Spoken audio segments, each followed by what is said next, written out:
Bibliomanía Audiolibros te presenta Un caso de identidad, escrito por Sir Arthur Conan Doyle. Esta narración forma parte de los 56 relatos cortos acerca del personaje Sherlock Holmes.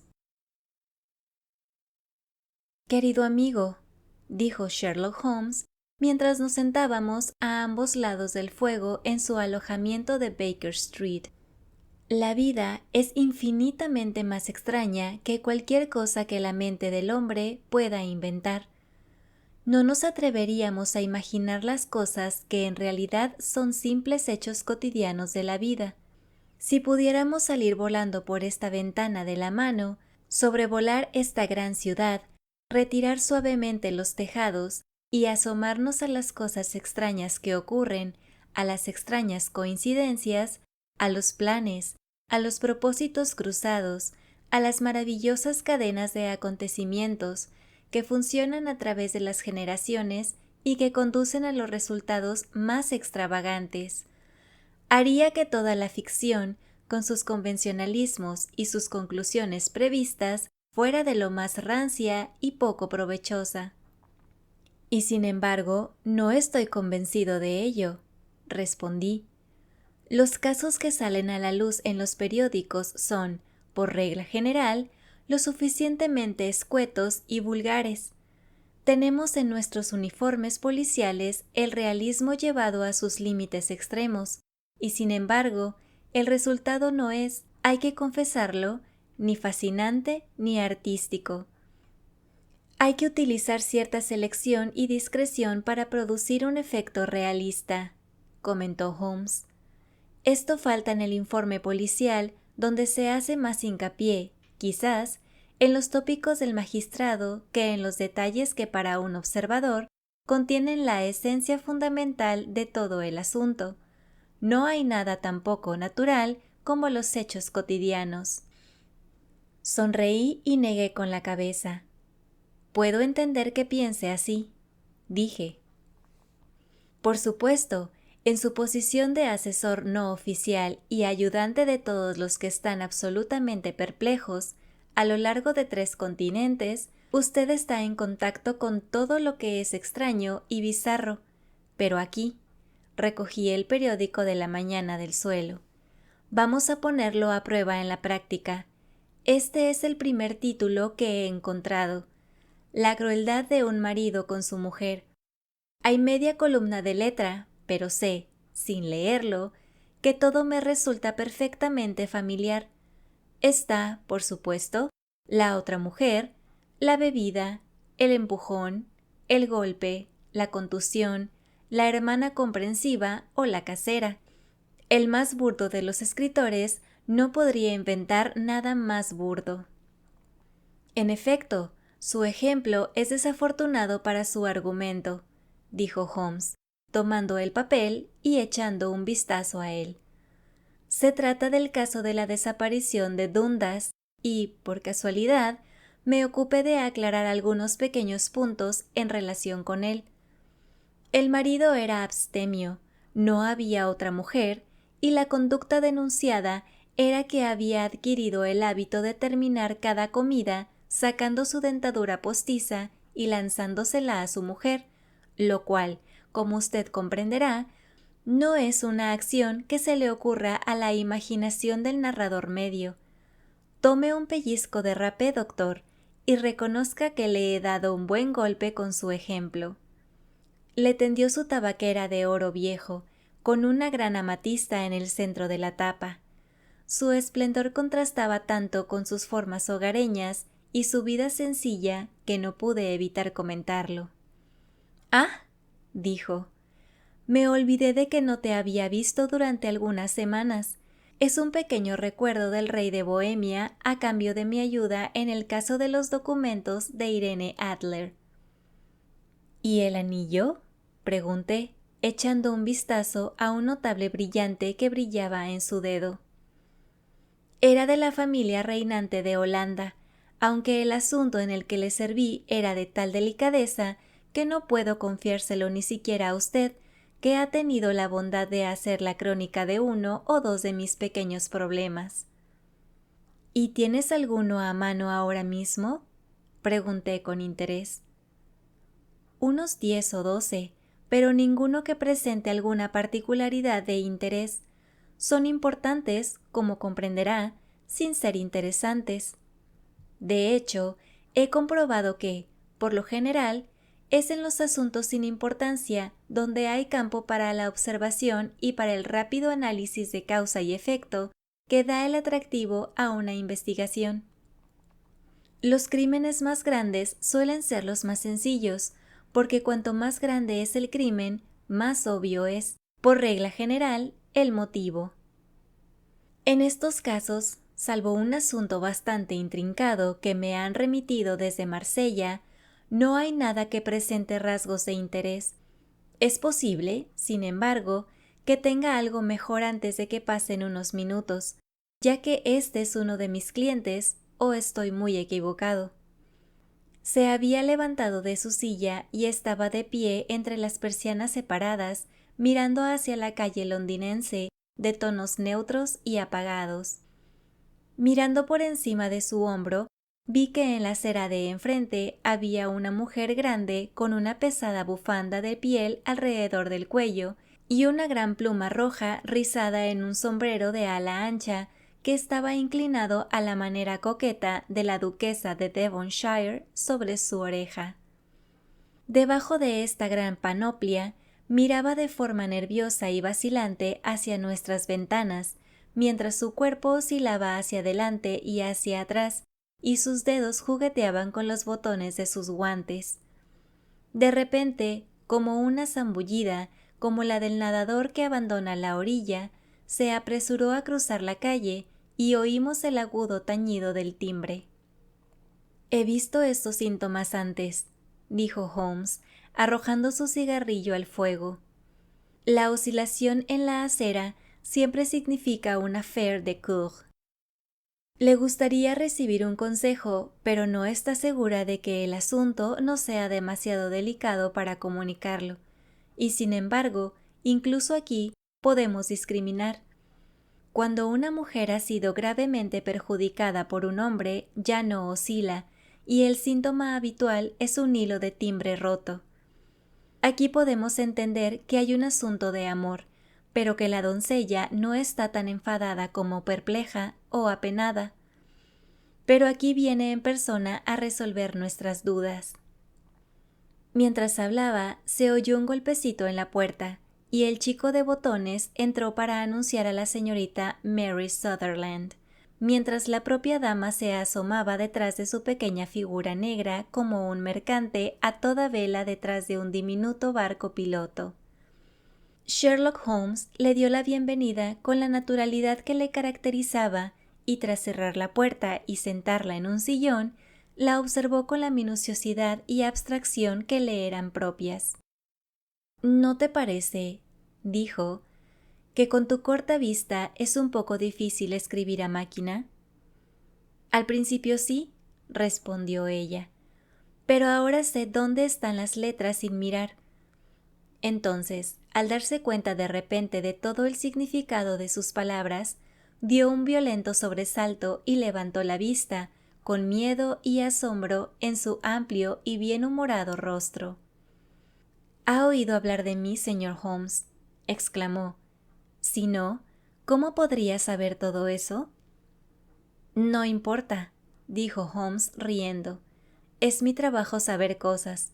Tal vez me haya entrenado para ver lo que otros pasan por alto. Si no es así, ¿por qué ha venido a consultarme?». «He venido a consultarle, señor, porque he oído hablar de usted por la señora Etheridge, cuyo marido encontró con tanta facilidad cuando la policía y todo el mundo lo habían dado por muerto.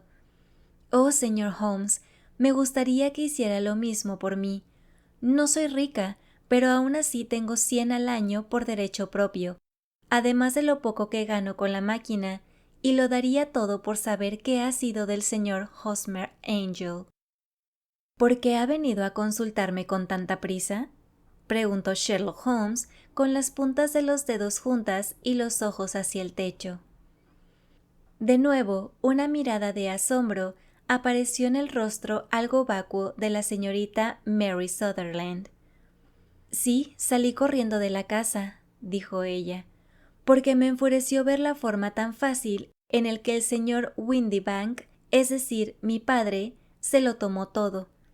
No quiso acudir a la policía ni a usted, así que al final, como no quiso hacer nada y siguió diciendo que no se había pronunciado ningún daño, me enfadé y seguí con mis asuntos y vine enseguida a verle a usted. ¿Tu padre? Dijo Holmes. Tu padrastro, seguramente, ya que el nombre es diferente. Sí, mi padrastro.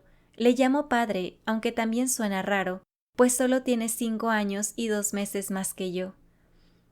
¿Y tu madre está viva?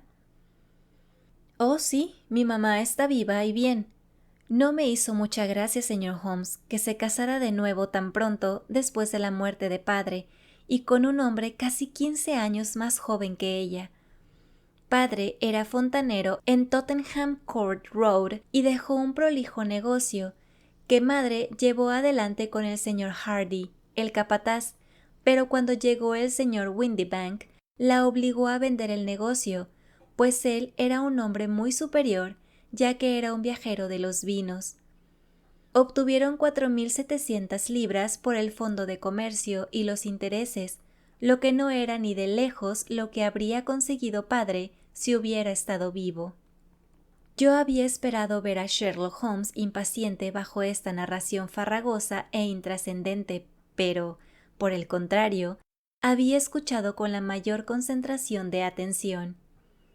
¿Sus pequeños ingresos, preguntó, salen del negocio? Oh, no, señor. Es algo independiente y me lo dejó mi tío Ned en Auckland. Está en acciones de Nueva Zelanda, que pagan el 4,5%. 2.500 libras era la cantidad, pero solo puedo tocar los intereses. Me interesa muchísimo, dijo Holmes. Y ya que saca usted una suma tan grande como 100 al año, con la que gana en el negocio, no cabe duda de que viaja un poco y se da todos los gustos. Creo que una dama soltera puede arreglárselas muy bien con unos ingresos de unos 60 libras. Podría arreglármelas con mucho menos que eso, señor Holmes, pero comprenderá que mientras viva en casa no quiero ser una carga para ellos, y por eso tienen el uso del dinero solo mientras me quedo con ellos. Por supuesto, eso es solo por el momento. El señor Windibank cobra mis intereses cada trimestre y se los paga a mi madre, y me parece que me va bastante bien con lo que gano escribiendo a máquina. Me da 2 peniques por hoja, y a menudo puedo hacer de 15 a 20 hojas en un día. Me ha dejado usted muy clara su situación, dijo Holmes. Este es mi amigo, el doctor Watson, ante quien puede usted hablar con tanta libertad como ante mí. Tenga la amabilidad de contarnos ahora todo sobre su relación con el señor Hosmer Angel. El rostro de la señorita Sutherland se ruborizó y se atusó nerviosamente los flecos de su chaqueta. Lo conocí en el baile de los instaladores de gas, dijo. Solían enviar entradas a papá cuando estaba vivo, y después se acordaban de nosotros y se las enviaban a mamá. El señor Windibank no quería que fuéramos. Nunca quiso que fuéramos a ningún sitio. Se enfadaba mucho si yo quería ir a una fiesta de la escuela dominical.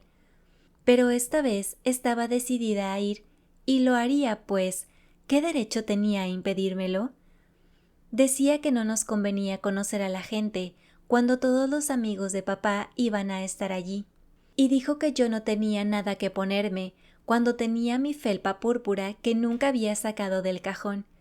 Al final, cuando ya no pudo hacer otra cosa, se marchó a Francia por asuntos de la empresa, pero nosotros fuimos, madre y yo, con el señor Hardy, que solía ser nuestro capataz, y fue allí donde conocí al señor Hosmer Angel. Supongo, dijo Holmes, que cuando el señor Windibank volvió de Francia, se sintió muy molesto porque usted hubiera ido al baile. Oh, bueno, se portó muy bien al respecto. Se rió, recuerdo, y se encogió de hombros, y dijo que era inútil negarle nada a una mujer, pues se saldría con la suya. Ya veo. Entonces en el baile de los instaladores de gas conociste, según tengo entendido, a un caballero llamado Sir Osmer Angel. Sí, señor, lo conocí esa noche, y llamó al día siguiente para preguntar si habíamos llegado bien a casa, y después de eso nos encontramos con él. Es decir, señor Holmes, me encontré con él 2 veces para pasear, pero después de eso, padre volvió de nuevo, y el señor Hosmer Angel no pudo venir más a la casa. ¿No? Bueno, usted sabe que a padre no le gustaba nada de eso. No quería recibir visitas si podía evitarlo, y solía decir que una mujer debía ser feliz en su propio círculo familiar.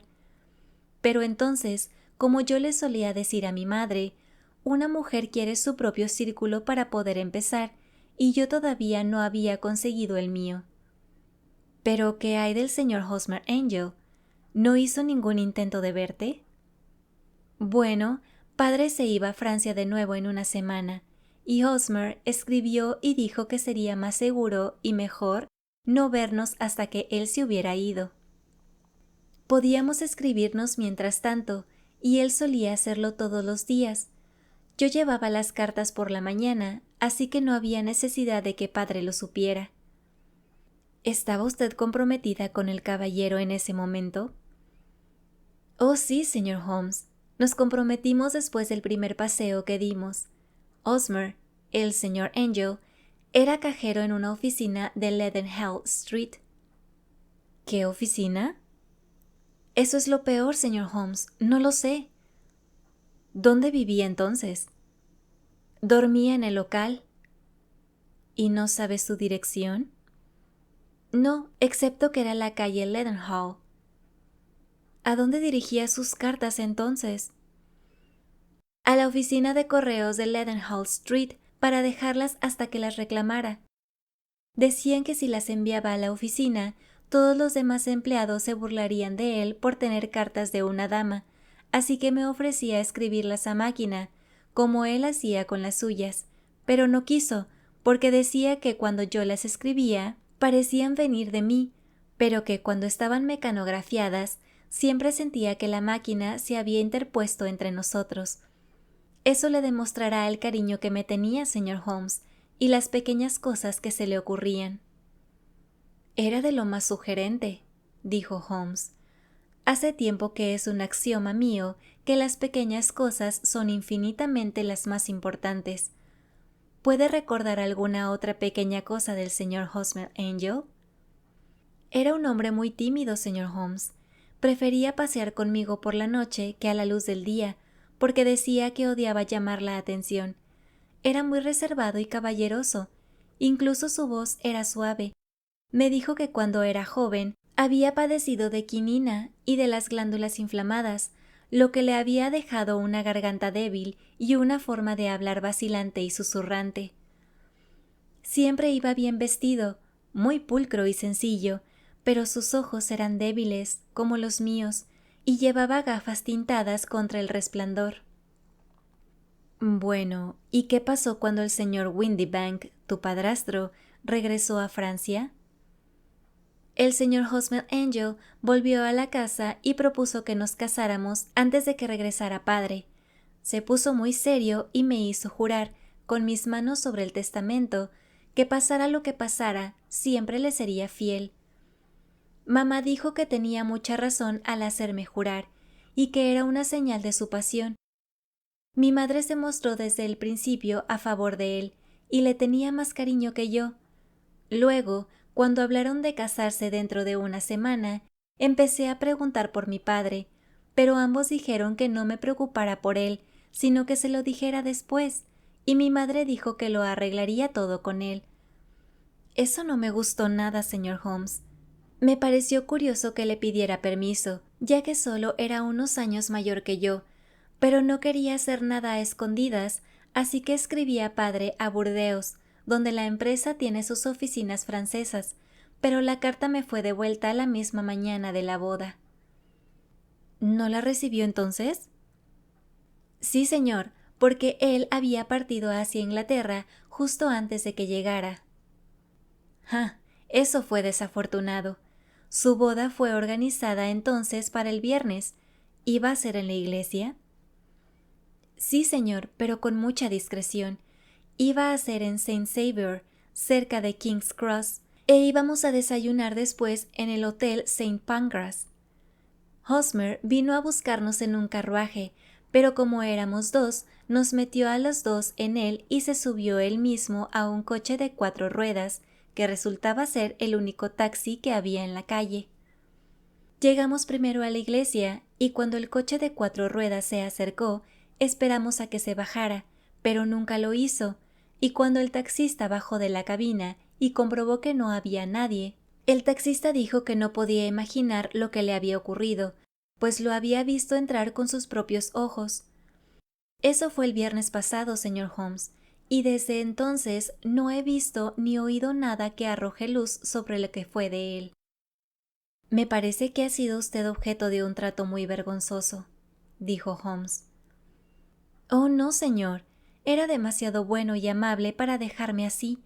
Durante toda la mañana me dijo que, pasara lo que pasara, yo debía ser fiel, y que aunque ocurriera algo imprevisto que nos separara, yo debía recordar siempre que estaba comprometida con él y que él reclamaría su compromiso tarde o temprano. Parecía un discurso extraño para una mañana de bodas, pero lo que ha sucedido desde entonces le da un significado. Ciertamente lo hace. Su propia opinión es, entonces, que le ha ocurrido alguna catástrofe imprevista. Sí, señor. Creo que previó algún peligro, pues de lo contrario no habría hablado así, y entonces creo que lo que previó ocurrió. ¿Pero no tiene ninguna idea de lo que pudo ser? Ninguna. Una pregunta más. ¿Cómo se tomó tu madre el asunto? Se enfadó y me dijo que no volviera a hablar del asunto. ¿Y tu padre, se lo contaste? Sí, y parecía pensar conmigo que algo había pasado y que debía volver a saber de Hosmer. Como él dijo, ¿qué interés podía tener alguien en llevarme a las puertas de la iglesia y luego abandonarme? Ahora bien, si hubiera tomado mi dinero prestado, o si se hubiera casado conmigo y tuviera mi dinero a su cargo, podría haber alguna razón, pero Hosmer era muy independiente en cuanto al dinero, y nunca miraría un chelín mío. Y sin embargo, ¿qué pudo haber pasado? ¿Y por qué no pudo escribir? Oh, me vuelve medio loca pensar en ello, y no puedo pegar ojo por la noche. Sacó un pequeño pañuelo de su manguito y comenzó a sollozar fuertemente en él. Voy a examinar el caso por usted, dijo Holmes, levantándose, y no me cabe duda de que llegaremos a algún resultado definitivo. Deje que el peso del asunto recaiga sobre mí ahora, y no deje que su mente siga dándole vueltas. Sobre todo, procure que el señor Hosmer Angel desaparezca de su memoria, como lo ha hecho de su vida. Entonces, ¿no cree que lo volveré a ver? Me temo que no. Entonces, ¿qué le ha pasado? Dejarás esa pregunta en mis manos. Me gustaría tener una descripción exacta de él y cualquier carta suya que pueda usted dar. Lo publiqué en el Chronicle del sábado pasado, dijo ella. Aquí está el resguardo y aquí hay 4 cartas suyas. Gracias. ¿Y su dirección? Número 31, Leon Place, Camberwell. La dirección del Sir Angel nunca la tuviste, entiendo. ¿Dónde está el lugar de trabajo de su padre? Viaja para Westhouse en Marbank, los grandes importadores de clarete de Fenchurch Street. Gracias. Ha hecho su declaración muy bien. Deje los papeles aquí y recuerde el consejo que le he dado. Deje que todo el incidente sea un secreto y no permita que afecte su vida. Es usted muy amable, señor Holmes, pero no puedo hacer eso. Seré fiel a Hosmer. Me encontrará preparada cuando vuelva. A pesar del absurdo sombrero y del rostro vacuo, había algo noble en la sencilla fe de nuestra visitante que nos obligaba a respetarla. Dejó su pequeño fajo de papeles sobre la mesa y se marchó, con la promesa de volver cuando la llamaran. Sherlock Holmes permaneció sentado en silencio durante unos minutos, con las yemas de los dedos todavía apretadas, las piernas estiradas delante de él y la mirada dirigida hacia el techo. Luego bajó del estante la vieja y aceitosa pipa de arcilla que le servía de consejera y tras encenderla se recostó en su silla, con las gruesas coronas de nubes azules girando hacia arriba y una mirada de infinita languidez en su rostro. Un estudio bastante interesante el de esa joven, observó. La encontré más interesante que su pequeño problema, que por cierto, es bastante trivial. Encontrará casos paralelos si consulta mi índice en Andover en el 77, y hubo algo parecido en La Haya el año pasado. Sin embargo, por muy antigua que sea la idea, había uno o dos detalles que eran nuevos para mí, pero la propia doncella fue muy instructiva. Pareció leer en ella muchas cosas que para mí eran invisibles, comenté. No invisible, sino inadvertido, Watson. No sabías dónde mirar y por eso te perdiste todo lo importante. Nunca podré hacer que se dé cuenta de la importancia de las mangas, de lo sugestivo de las uñas de los pulgares o de los grandes temas que pueden colgar de un cordón de bota. Ahora, ¿qué has deducido de la apariencia de esa mujer? Descríbelo. Bueno, tenía un sombrero de paja de color pizarra y ala ancha, con una pluma de un rojo ladrillo. Su chaqueta era negra, con abalorios negros cosidos sobre ella, y una franja de pequeños adornos de azabache negro. Su vestido era marrón, más oscuro que el color café, con un poco de felpa púrpura en el cuello y las mangas.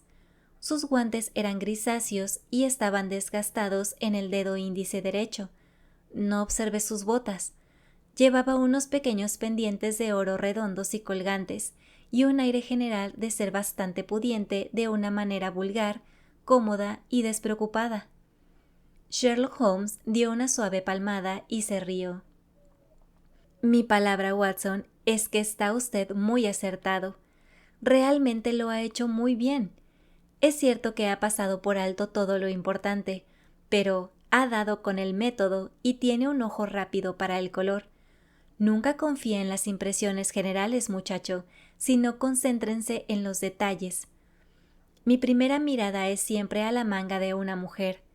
En un hombre tal vez sea mejor mirar primero la rodilla del pantalón. Como observa, esta mujer llevaba felpa en las mangas, que es un material muy útil para mostrar las huellas. La doble línea, un poco por encima de la muñeca, donde la mecanografía presiona contra la mesa, estaba bellamente definida. La máquina de coser, de tipo manual, deja una marca similar, pero solo en el brazo izquierdo y en el lado más alejo del pulgar, en lugar de estar justo en la parte más ancha, como era esta. Entonces le miré la cara y al observar la marca de las gafas a cada lado de la nariz, me aventuré a hacer un comentario sobre la vista corta y la escritora a máquina que pareció sorprenderla. Me sorprendió. Pero seguramente era obvio. Entonces me sorprendió y me interesó mucho al mirar hacia abajo y observar que, aunque las botas que llevaba no eran diferentes entre sí, eran realmente extrañas. Una tenía la puntera ligeramente decorada y la otra era lisa. Una estaba abrochada solo en los dos botones inferiores de los 5 y la otra en el primero, el tercero y el quinto. Ahora bien, cuando uno ve que una joven, por lo demás pulcramente vestida, ha salido de casa con unas botas extrañas, a medio abrochar, no es una gran deducción decir que salió con prisa. ¿Y qué más? Pregunté muy interesado, como siempre, por el incisivo razonamiento de mi amigo. Observé, de pasada, que había escrito una nota antes de salir de casa, pero después de estar completamente vestida. Usted observó que su guante derecho estaba roto a la altura del dedo índice, pero al parecer no vio que tanto el guante como el dedo estaban manchados de tinta violeta. Había escrito con prisa y había mojado demasiado la pluma. Debe haber sido esta mañana o la marca no quedaría clara en el dedo. Todo esto es divertido, aunque bastante elemental, pero debo volver a los negocios, Watson. ¿Le importaría leerme la descripción publicada del señor Hosmer Angel? Extendí el pequeño papel impreso a la luz. Desaparecido, decía, en la mañana del día 14, un caballero llamado Hosmer Angel. Mide aproximadamente 1,75 m de estatura, es de complexión fuerte, tiene el pelo negro, un poco calvo en el centro, bigotes y barbas negras. Lleva gafas tintadas y tiene una ligera dificultad para hablar.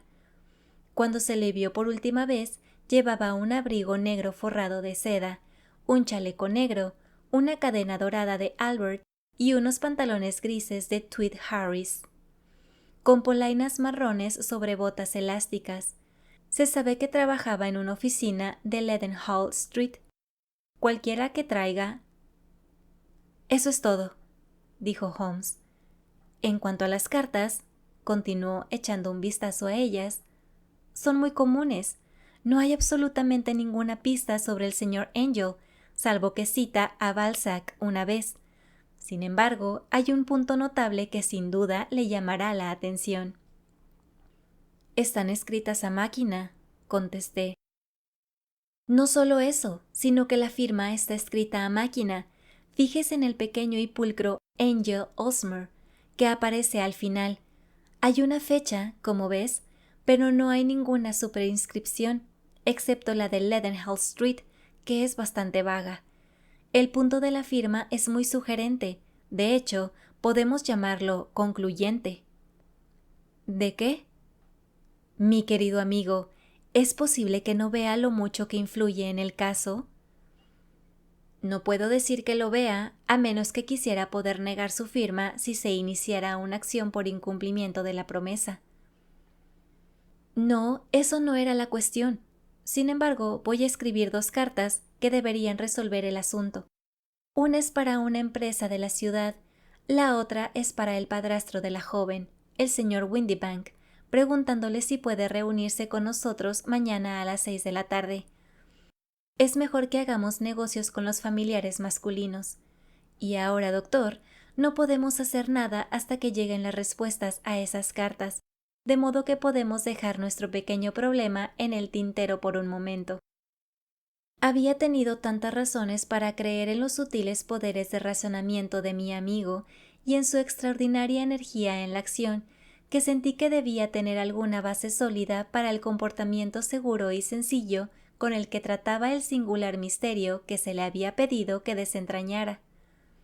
Solo una vez le había visto fracasar, en el caso del rey de Bohemia y de la fotografía de Irene Adler, pero cuando volví a pensar en el extraño asunto del signo de los 4 y en las extraordinarias circunstancias relacionadas con el estudio de Escarlata, sentí que sería una extraña maraña que no pudiera desentrañar. Le dejé entonces, todavía dando una calada a su pipa de arcilla negra, con la convicción de que cuando volviera a la noche siguiente descubriría que tenía en sus manos todas las pistas que conducirían a la identidad del desaparecido novio de la señorita Mary Sutherland. Un caso profesional de gran gravedad ocupaba mi atención en ese momento, y todo el día siguiente estuve ocupado junto a la cama de la víctima. Hasta casi las 6 de la tarde no me encontré libre y pude subirme a un coche de alquiler y conducir hasta Baker Street, temiendo a veces llegar demasiado tarde para asistir al desenlace del pequeño misterio. Sin embargo, encontré a Sherlock Holmes solo, medio dormido, con su forma larga y delgada acurrucada en los recovecos de su sillón. Un formidable conjunto de frascos y tubos de ensayo, con el penetrante y limpio olor del ácido clorhídrico, me indicó que había pasado el día en el trabajo químico que tanto le gustaba. «Bueno, ¿lo has resuelto?», pregunté al entrar. Sí, era el bisulfato de barita. «No, el misterio», grité. «Ah, eso. Pensé en la sal en la que he estado trabajando. Nunca hubo ningún misterio en el asunto, aunque, como dije ayer, Algunos de los detalles son de interés. El único inconveniente es que no hay ley, me temo, que pueda tocar al canalla. ¿Quién era entonces? ¿Y cuál era su objetivo al abandonar a la señorita Sutherland?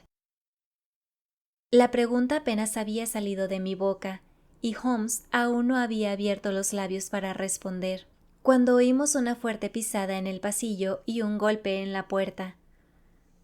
«Es el padrastro de la niña, el señor James Windibank», dijo Holmes. «Me ha escrito para decirme que estaría aquí a las 6. Pase».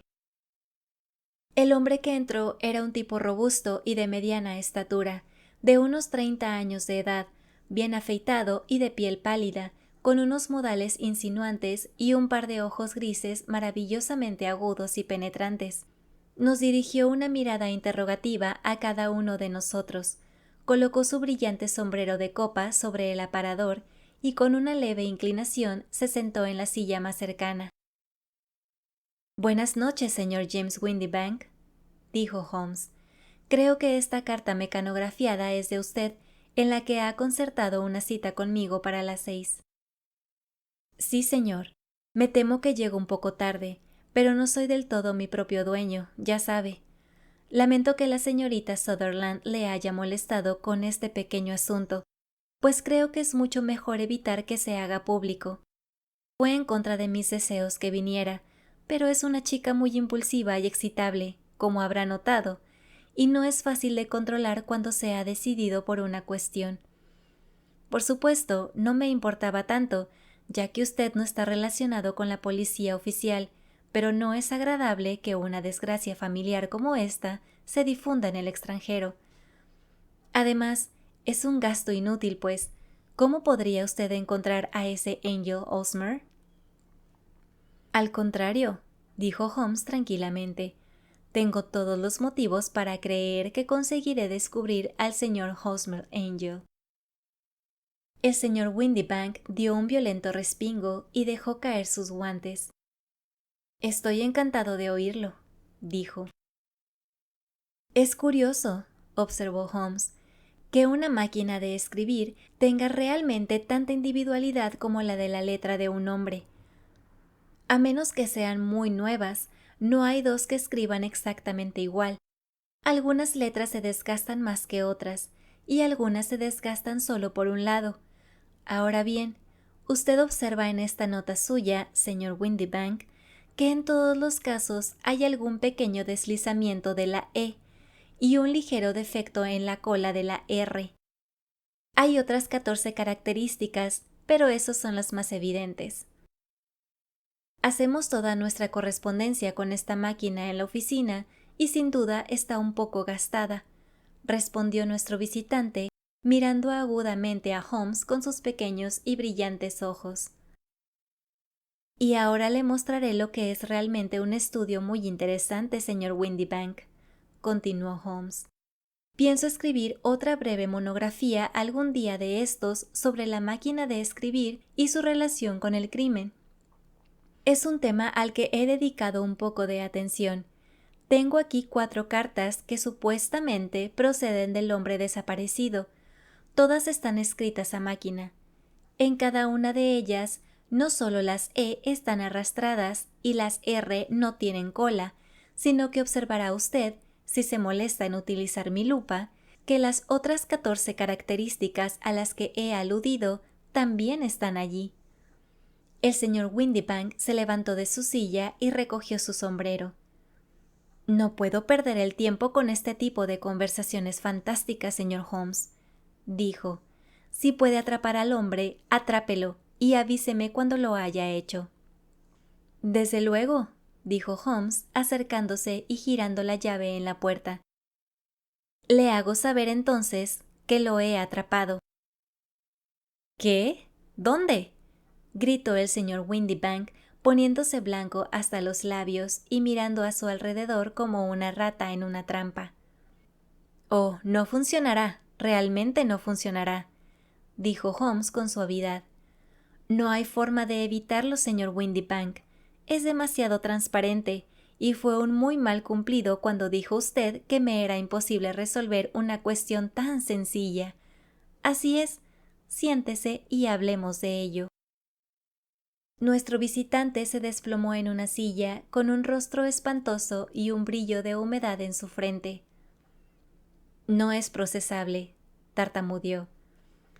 Me temo que no lo es, pero entre nosotros, Windybank, fue un truco tan cruel, egoísta y despiadado como jamás se me ocurrió. Ahora, permítame repasar el curso de los acontecimientos, y usted me contradecirá si me equivoco. El hombre se sentó acurrucado en su silla, con la cabeza hundida en el pecho, como quien está totalmente aplastado.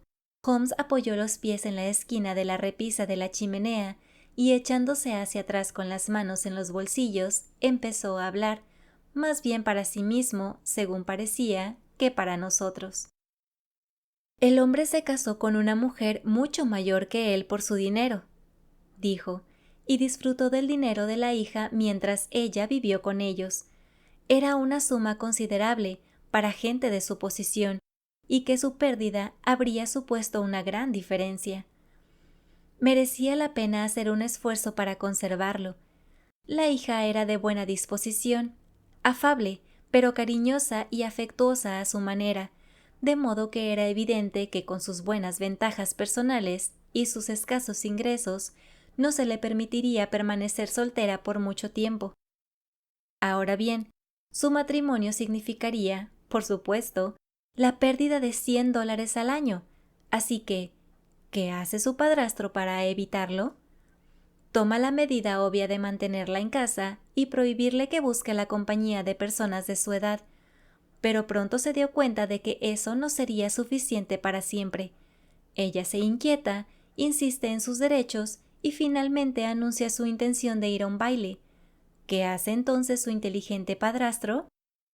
Concibe una idea más digna de su cabeza que de su corazón. Con la connivencia y la ayuda de su esposa se disfrazó, cubrió esos ojos agudos con gafas tintadas, enmascaró la cara con un bigote y un par de bigotes tupidos, hundió esta voz clara en un susurro insinuante, y doblemente protegido a causa de la corta vista de la chica, se presenta como el señor Hosmer Angel y aleja a otros amantes al enamorarla él mismo. Es muy probable que no, sea como fuere, la joven se dejó llevar muy decididamente, y habiéndose hecho a la idea de que su padrastro estaba en Francia, la sospecha de traición no se le pasó por la cabeza ni un instante. Se sintió halagada por las atenciones del caballero, y el efecto se incrementó por la admiración expresada en voz alta por su madre. Entonces el señor Angel comenzó a llamar, pues era obvio que había que llevar el asunto lo más lejos posible si se quería producir un efecto real. Hubo reuniones y un compromiso que, finalmente, aseguraría que los afectos de la chica no se dirigieran hacia nadie más. Pero el engaño no podía mantenerse para siempre. Estos supuestos viajes a Francia eran bastante engorrosos. Lo que había que hacer era, evidentemente, poner fin al asunto de una manera tan dramática que dejara una impresión permanente en la mente de la joven y le impidiera mirar a cualquier otro pretendiente durante algún tiempo. De ahí aquellos votos de fidelidad exigidos en un testamento, y de ahí también las alusiones a la posibilidad de que algo ocurriera la misma mañana de la boda. James Windybank deseaba que la señorita Sutherland estuviera tan ligada a Hosmer Angel y tan insegura en cuanto a su destino, que durante 10 años, al menos, no escuchará a otro hombre.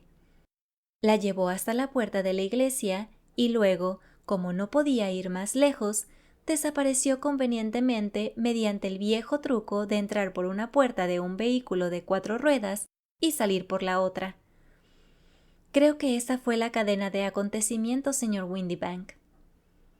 Nuestro visitante había recuperado algo de su seguridad mientras Holmes hablaba, y se levantó ahora de su silla con una fría mueca en su pálido rostro.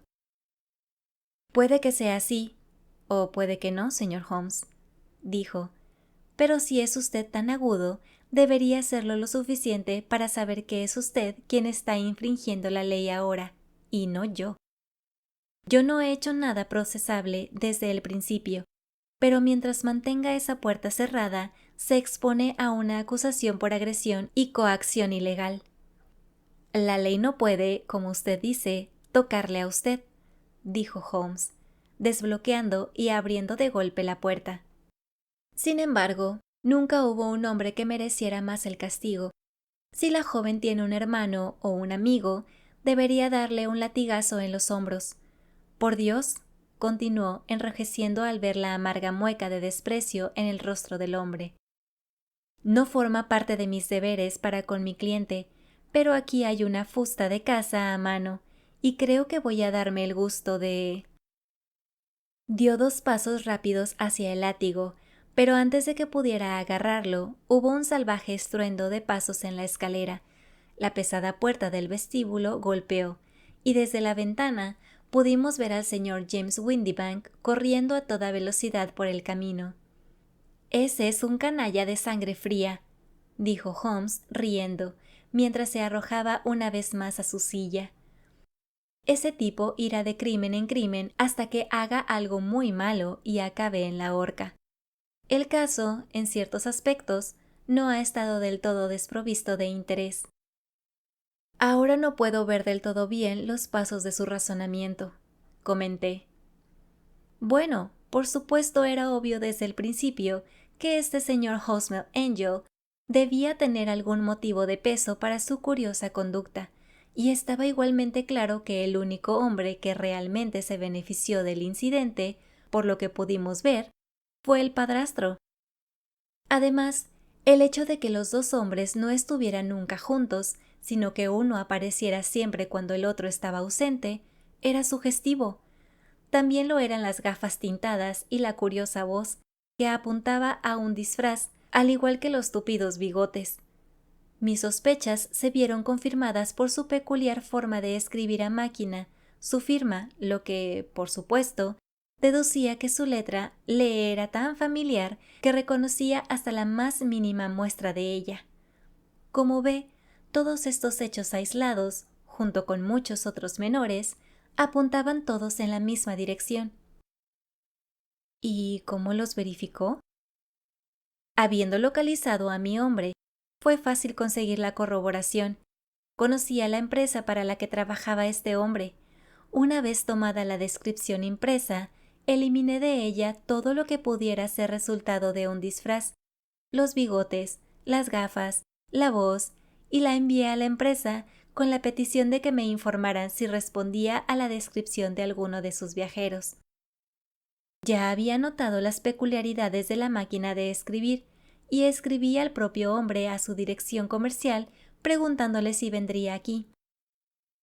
Como esperaba, su respuesta estaba mecanografiada y revelaba los mismos efectos triviales pero característicos. El mismo correo me trajo una carta de West House en Marbank, de Fernchurch Street, para decirme que la descripción coincidía en todos los aspectos con la de su empleado James Windibank. Voilà tout. ¿Y la señorita Sutherland? Si se lo digo, no me creerá. Tal vez recuerde el viejo dicho persa: hay peligro para quien se lleva el cachorro de tigre y peligro también para quien arrebata un engaño a una mujer. Hay tanto sentido común en Hafiz como en Horacio, y tanto conocimiento del mundo. Fin. Si te ha gustado esta narración, suscríbete a este canal, regálanos un like y comenta. Hasta la próxima, audiolectores.